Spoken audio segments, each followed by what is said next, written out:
Môre. Maar dat lijkt mij die jongmensen sommer dom voor dag op die been vanmorgen.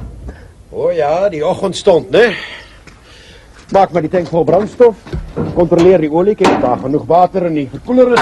Ga die banddruk na en geef mij kwitansie voor die volle bedrag, dankie. Nee. Wacht zo'n bietjie. Ek het net 2 hande en maar 1 kop. Ek kan net 1 ding op 'n slag doen. Nou, ek sal begin met die petrol. Dankie.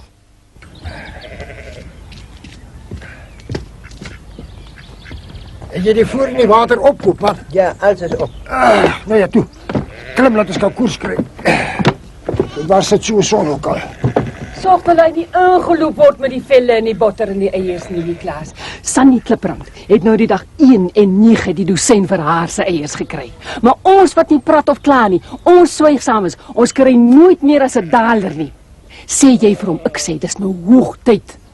Goed, vrou. Ek sal hom sê, jy het gesê, ek moet sê, jy het gesê, laat hy ons nie verneuk nie. Ag, jy sê maar net so, Niklaas.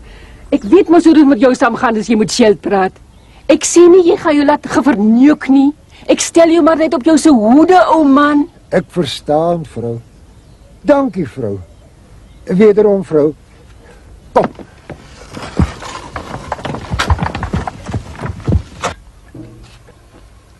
Een, 2, 3, 4, 5, 6, 7, 8, 9, 10. Ja. Ek is nou jammer dat ek nie kan skryf nie, maar ek kan nie. Ek kan net tot by 'n pond met Sheld saamwerk. Ja, die oomlik, my vriend, jy sal nou jou storie kan vertel. 1, 2, 3, 4, 5, 6, 7, 8, 9, 10. Maar dis dat jou stem daai. Ja. In die kus. Ja. Hoe kry jy dit reg? Ja, dis 'n oefening.